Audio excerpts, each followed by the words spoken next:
علم عین وہ علم ہے جو مقام قبولیت تک پہنچاتا ہے اور اسی سے ہی وصال وحدت نصیب ہوتا ہے۔ جو شخص دنیا کے قید خانے میں مکمل طور پر عاجز و بے بس ہوتا ہے وہ مرنے کے بعد دائمی وصال سے مشرف رہتا ہے۔ تو فقر کو کیا سمجھتا ہے؟ فقر ایک خزانہ ہے، فقر کان کرم ہے۔ جو آدمی اہل فقر کے چہرے کی زیارت کر لیتا ہے وہ ہر کرم سے آزاد ہو جاتا ہے۔ اے باہو، اس سے بڑا اور کوئی شرف نہیں کہ تیرے لیے صرف الف اللہ ہی کافی ہے۔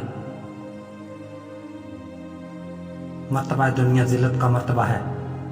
اللہ جسے چاہتا ہے ذلیل مرتبے پر پہنچا دیتا ہے، اور مرتبہ فقر عزت و شرف کا مرتبہ ہے۔ اللہ جسے چاہتا ہے اس معزز مرتبے پر پہنچا دیتا ہے۔ تو روح کو کیا سمجھتا ہے؟ روح امر الہی ہے جس کی حقیقت اللہ تعالیٰ کے علاوہ اور کوئی نہیں جانتا۔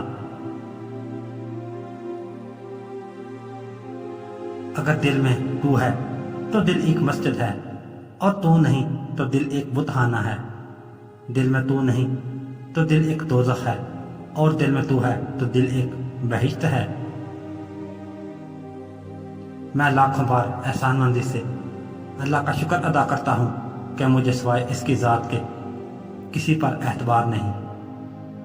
جو شخص اللہ تعالیٰ کے 99 اسماء حسنہ میں سے جس نام پاک کے ذکر و تصور کو بھی اپنے تصور میں لے آتا ہے، اس کی تاثیر اس کے دل سے سیاہی و قدرت دور کر دیتی ہے۔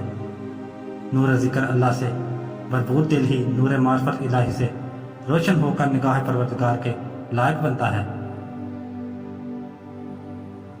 تیرا واسطہ کافر نفس سے آن پڑا ہے، اسے جال میں پھانس لے کہ یہ ایک نادر شکار ہے۔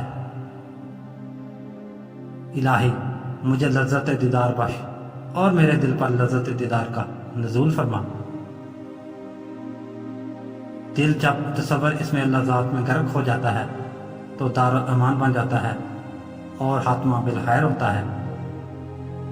وہ علم اور ہے جس سے حضوری نصیب ہوتی ہے، وہ علم نور حضور ہے جس سے شعور کل حاصل ہوتا ہے۔ تصوف کیا معنی ہے؟ تصوف دل کی کامل صفائی، معرفت الہی، اشتراک توحید ربانی کا نام ہے۔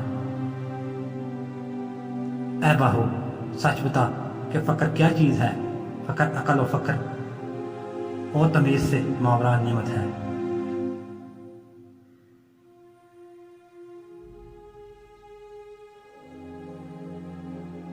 جان لے کہ معرفت وصال کے احوال کی شرح فنائے نفس، زندگی قلب اور بقائے روح ہے۔